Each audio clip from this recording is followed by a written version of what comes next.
The bells of St. Paul's Cathedral rang through the cold November air, echoing across London like a prophecy. Inside, the candles shimmered against stained glass, turning the stone walls into rivers of gold.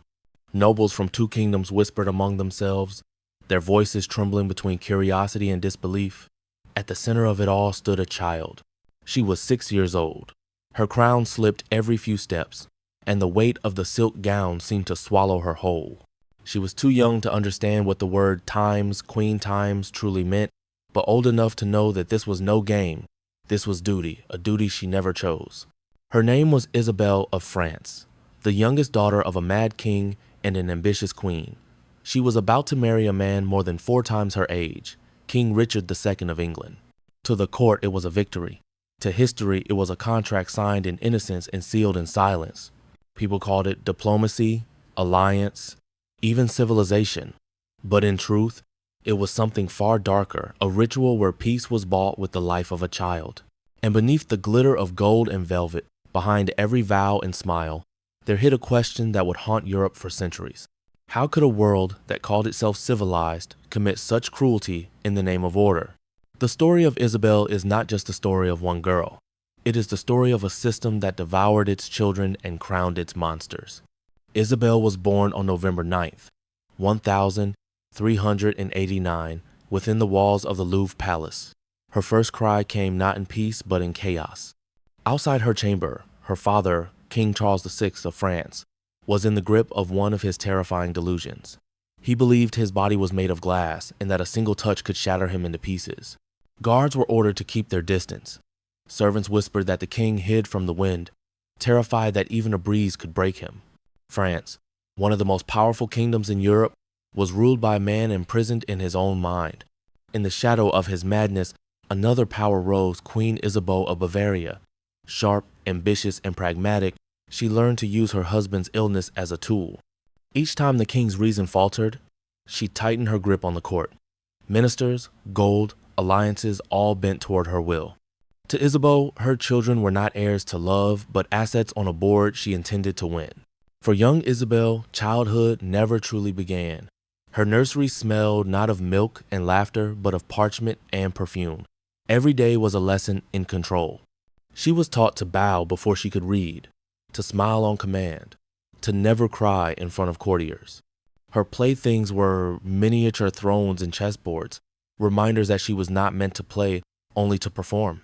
Witnesses described Queen Isabelle as radiant and ruthless. She loved her jewels more than her children, one chronicler wrote. Courtiers whispered that her lovers came and went while the king screamed in the next room. To the court, this was scandal. To Isabelle, it was normal. This was her first education, power as affection, control as care. Beyond the palace walls, France trembled. 2 factions, the Armagnacs and the Burgundians, tore the country apart. Poisonings, kidnappings, and assassinations became common. Even royal children were assigned guards. The laughter of princes and princesses vanished, replaced by the clang of steel in the corridors. And through it all, the little princess learned silence. She watched her father weep before invisible enemies. She watched her mother barter loyalty with favors. At 4 years old, she could already sense when the storm of madness was about to strike. She saw the king's hands begin to tremble, saw the servants step back toward the door, and knew it was time to hide. This was Isabelle's world, a kingdom of gold and fear, a palace where beauty masked decay and where love was measured not in tenderness, but in political value. Inside this gilded cage, one truth began to form in her young mind. She was not a daughter, not even a person. She was a transaction waiting to happen. By the year 1395, the war between France and England had drained both kingdoms. Gold had vanished, soldiers were starving, and kings were desperate. In England, Richard II faced rebellion at home and humiliation abroad. His treasury was empty, his nobles restless, and his first wife dead. What he needed was peace, and what France needed was leverage. Queen Isabelle saw her chance. In her eyes, her daughter Isabelle was not a child, but an instrument. A truce could be forged if the girl were offered as a bride to the English king. The terms were written in glittering ink, but soaked in quiet horror. 30 years of peace, the return of lost territories, and a dowry larger than any before all in exchange for a 6-year-old girl. When English envoys arrived in Paris, They were not diplomats in spirit, but merchants inspecting their purchase. Isabelle was summoned to meet them. She wore gold ribbons and a fragile smile rehearsed for weeks. They made her walk, turn, and speak. They examined her teeth, her skin, her posture. One lord was over her murmuring that she will ripen beautifully. The words hung in the air like poison. There was hesitation, at least on paper. Some envoys worried that 6 was too young. The French response was chillingly practical. If Richard takes her young, he can mold her entirely to his liking. It was not a marriage proposal. It was state-sanctioned possession. When the treaty was signed, France celebrated. Poets praised the wisdom of the match. Church bells rang as if God himself had blessed the deal. Yet in the palace nursery, Isabelle asked a single question that revealed everything. May I bring my dolls? In that question lived the tragedy of her entire life, a child's plea swallowed by the machinery of politics. The following summer, the bargain was fulfilled. Along the coast of Calais, French and English nobles met in a field divided by banners. Latin words were spoken, papers exchanged, and gold counted. Then, with ceremony cold as marble, Isabelle was handed over. Her French attendants were dismissed. Her governess, the only mother she had ever known, was sent back across the channel. Even her small dog was taken from her because Richard disliked little dogs. Within a single hour, everything familiar vanished. The voyage to England was silent. She clutched a wooden doll so tightly her hands blistered. When London came into view, the city roared with celebration. Bells tolled, trumpets sang. But to Isabelle, the noise sounded like mourning. She thought she was being led to her death. November 1396 Street, Paul's Cathedral glowed with thousands of candles. The child bride entered, her steps unsteady under layers of silk. Richard II waited at the altar, regal, confident, nearly 30 years old. The crowd gasped not from admiration, but from unease. The ceremony proceeded as if the absurdity were invisible. When the archbishop asked for her consent, Isabelle could not answer. A lady whispered the words to her times I will times, and she repeated them so faintly that only those beside her could hear. The feast that followed was obscene. Thousands of guests, rivers of wine, and tables groaning under exotic meats. At the high table, Isabelle sat motionless, eyes fixed on the wall. She could not eat, she could not cry, the crown kept slipping from her head. And then came the final cruelty, the bedding ceremony. Courtiers escorted the king and his 6-year-old bride to a chamber, blessed the bed, and withdrew. Richard swore later that he did not touch her, and history gives no reason to doubt it. But the image remains, a man in his 30s climbing into bed beside a child, as the court applauded outside. By dawn, the wedding was complete. A new Queen of England had been made not through love, nor choice, nor even understanding, but through the will of 2 kingdoms that called this act diplomacy. In the months that followed, England celebrated its new queen with pageantry and pride. Banners bearing her name fluttered along the Thames, and poets composed verses about her innocence and grace. But beneath the golden ceremony, Isabelle lived a quiet imprisonment. At Windsor Castle, Richard II created a special household for her filled with French-speaking attendants, tutors, and musicians. He ordered toys, books, and even a small white pony, which she named Blanche. To onlookers, it seemed an act of mercy. The child bride, it was said, would be raised gently, shielded from the burdens of the crown until she came of age. But kindness in this case was another form of control. Isabelle's world was still a cage, only now the bars were painted in gold. Every movement, every smile, every public appearance was dictated by others. She was praised for her beauty, admired for her manners, but never asked what she wanted. Richard visited her often. He brought her jewels and fine garments, but also toys and stories, as if unsure whether to treat her as wife or ward. In portraits, he is depicted sitting beside her, her tiny hand resting on his arm. To the court, these images symbolized harmony. To modern eyes, they reveal something far more unsettling, the uneasy intimacy between power and innocence. Isabelle began to call him my Lord Uncle, a name that betrayed both affection and confusion. For a child ripped from her family, even a gentle captor could resemble safety. Richard seemed to care for her, protecting her from mockery and punishing courtiers who disrespected her. But his affection, however sincere, was built upon her captivity.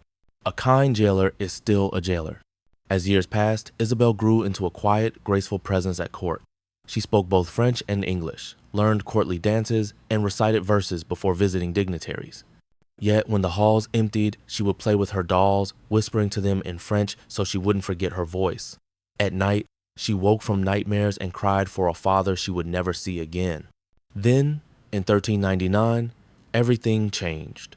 Richard's rule had grown tyrannical and paranoid. He exiled his rivals, seized their lands, and ignored his people's hunger.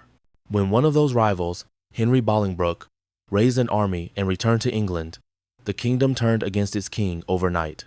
Richard was captured without a fight, abandoned by those who once bowed before him. For Isabel, the fall was incomprehensible. One day she was Queen of England, the next she was nothing. Richard was taken to Pontefract Castle, where he would vanish from the world. Some said starved, others whispered murdered. No one told Isabel the truth. She begged to see him, to know if he was alive, but the courtiers only looked away. When the news of his death finally reached her, she screamed until her voice broke. Then, for 3 days, she refused to speak at all. At 10 years old, she had already lost 2 fathers, one to madness, the other to power. After Richard's death, Isabel became a burden no one wanted to claim. The new king, Henry IV, could not keep her at court without inviting scandal, nor send her home without shame. France had already spent her dowry. England had lost its peace. So he chose the cruelest compromise. He locked her away. At Havering Palace, Isabel lived in what official records called honorable custody. In truth, it was gilded isolation. Her attendants were reduced, her letters censored, her days regimented by strangers. She was forbidden to speak French unless supervised, as though her language itself were dangerous. For 3 long years, she drifted between silence and despair. Her letters, the few that survive, reveal a haunting mixture of longing and defiance. I speak to the walls in French, she wrote, so that I do not forget my voice. Another reads, I dream of my home and wake to prison. Each page was a quiet rebellion, a young queen refusing to let captivity erase her. When Henry IV proposed she marry his son, the future Henry V, the court expected her to obey. Instead, the girl who had once whispered vows she did not understand now found her voice. I am Richard's widow, she said. I will marry no English prince. It was the first time she had ever said times, no times, and it stunned them all. That act of refusal changed everything. In that moment, Isabel ceased to be a pawn. She became a player. She began hiding messages within her clothing, smuggling letters through servants and sympathetic priests. The quiet, frightened child learned the language of resistance. In 1401, a rare miracle unfolded. Across the channel, her father, King Charles VI, emerged briefly from his madness. Remembering his lost daughter, he demanded her return. Henry IV, under diplomatic pressure and public scrutiny, finally agreed. But the Isabel who stepped ashore in France was not the same child who had left. She was 13, but moved like someone twice her age. Her face had lost its softness, her eyes held a depth no child should carry. France, too, had changed. The civil war between the Armagnacs and Burgundians had turned Paris into a battlefield. Her father's mind had again collapsed into darkness, and her mother greeted her not with affection, but calculation. To Queen Isabeau, her daughter's value had expired. The child Queen of England was now simply a reminder of failed diplomacy. There were no celebrations, no parades. Isabel returned to a palace that no longer had space for her, and yet, within this emptiness, something unexpected took root. In 1406, she was married again this time, not to a distant monarch twice her age, but to Charles, Duke of Orleans. He was close to her in years and temperament, educated, kind, and drawn to poetry rather than politics. What began as another arranged match quietly transformed into something rare in royal chronicles: genuine affection. Together they found a fragile peace. Isabel read poetry in the gardens. Charles composed verses for her not of conquest, but of understanding. For the first time in her short life, she was not traded, not trained, not observed, simply seen. In 1409, their daughter Jean was born. Witnesses said Isabel's joy was almost luminous, her laughter soft but radiant. She held the child with a ferocity that startled even the nurses, as if to protect her from every cruelty the world had once shown her. But years of fear and deprivation had taken their toll. Her body, weakened by stress and grief, began to fail. Physicians tried their remedies, herbs, prayers, rituals, but nothing worked. day by day, her strength faded. On September 13th, 1409, Isabelle of France, once Queen of England and Duchess of Orleans, died quietly at the age of 20. Her final request was simple: to hold her daughter one last time. Those present said she whispered something soft, private words that no one else could hear. Then she was gone.